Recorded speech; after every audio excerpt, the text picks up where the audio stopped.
These are not three separate devices. This is one device, Mac Mobile. Apple releases their new phone, the Mac Mobile.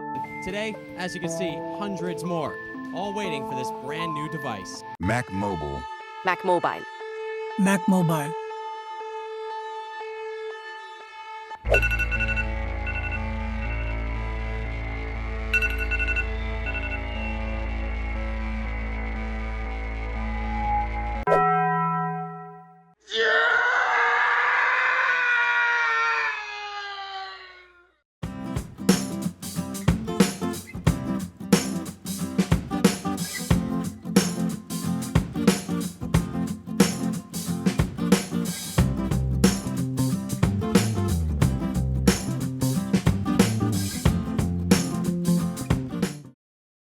iPhone, Apple's most iconic product.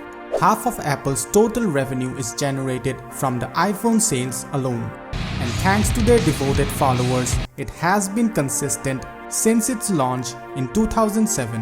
At this point, the name iPhone is synonymous with the brand Apple. But what if I told you this almost did not happen? Apple's most iconic product could have been called something else entirely. Plus the fact the name Apple itself was taken. Sit back and relax as we dive deep into a part of Apple's history that is not talked about enough.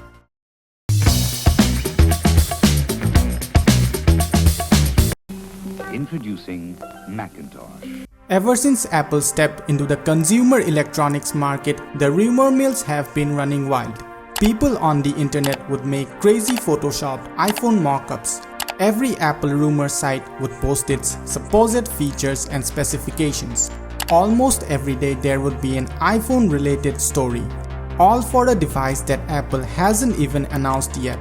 Now Apple always had a culture of maintaining secrecy about their products. They even went as far as to file fake patents just to throw the rumor mongers off course. All this craze eventually came to a halt when Steve Jobs finally launched the iPhone. But there was just a tiny little problem. Apple did not own the rights to the name iPhone.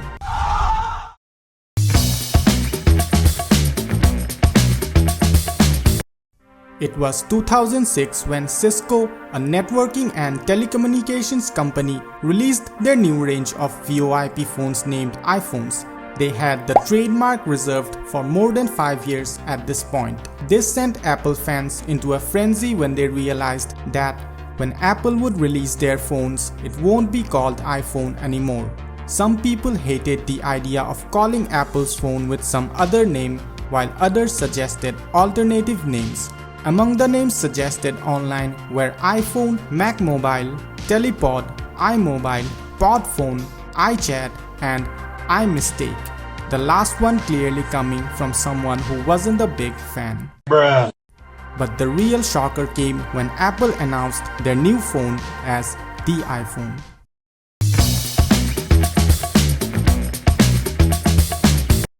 What followed after was kind of expected. Apple was sued by Cisco, but Apple kept delaying the case to try and arrive at a settlement outside the court. This wasn't Apple's first battle with copyright issues. They had a history of choosing controversial names and getting away with it. Hello, I am Macintosh. Macintosh, their line of computers, was similar to the name of a product of a music company. Both the names were pronounced similarly. Apple probably shouldn't have gotten the rights to this name. Their name Apple itself was the name of the record company of the Beatles, and they had been constantly suing Apple over the years until they finally signed a deal with them and won complete rights.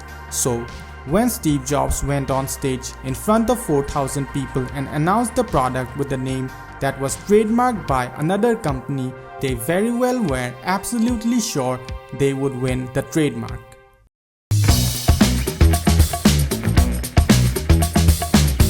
If Apple had lost the trademark and later had to rename it to something else, it would have been an absolute humiliation for the company. But that did not happen, and Apple today is a $3 trillion company with most of the credit going to the iPhone. Good evening. I'm Steve Jobs from Apple Computer. We're very glad to be here tonight. So, What do you think about Apple's controversial naming policy? If you enjoyed watching this video, then do drop a like and subscribe to the channel for more such videos. If you want to know more about the death of the iPod, then you can watch this video. See you in the next one.